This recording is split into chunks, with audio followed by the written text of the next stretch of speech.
Hey all welcome back to our channel. இன்றைக்கி ஒரு unboxing video தான். இதை பார்த்துட்டு இதை கூடமா ஃப்ளிப்கார்ட்டில் வாங்குவீங்க, ஏன் நியர்பை ஷாப்லேயே வாங்கலாமே அப்படின்னு சில பேர் சொல்லுவாங்க.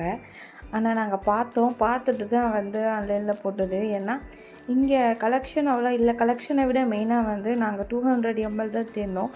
150 ml தான் இருந்துச்சு. 100 ml 150 ml அந்த மாதிரி வர கெஸ்ட்டுக்கு கொடுக்குறதுக்காக தான் மெயினாக வாங்கினது. ரொம்ப குட்டியாக கொடுத்தா நல்லா தெரியாது, அதனால் 200 ml பார்த்து வாங்கினோம். கலெக்ஷன் கூட நாங்கள் அவ்வளோவா இதாக வாங்கலை, சும்மா சிம்பிளான ஒரு டிசைனாக பார்த்து தான் வாங்கினோம். நல்ல ஷார்ப் எட்ஜஸ் இல்லாமல் நல்ல ஃபினிஷிங்கில் இருந்துச்சு, நீட்டாக இருந்துச்சு. ஓகே அப்படின்னு சொல்லிட்டு இதையே வாங்கிட்டோம். காஸ்ட்டு வைஸ் பார்த்தா ரொம்ப ஜாஸ்தின்னு சொல்ல முடியாது, ரொம்ப கம்மின்னு சொல்ல முடியாது, ஓகேவான ப்ரைஸ் ரேஞ்சில் தான் இருந்துச்சு. இதோட லிங்க் வேணும்னா எனக்கு கமெண்ட் பண்ணுங்கள், நான் ஷேர் பண்ணுறேன். இது மாதிரி நிறைய வீடியோ பார்க்குறதுக்கு நம்ம சேனலை சப்ஸ்கிரைப் பண்ணிட்டு உங்கள் ஃபேமிலி அண்ட் ஃப்ரெண்ட்ஸுக்கு ஷேர் பண்ணுங்கள். Thank you all.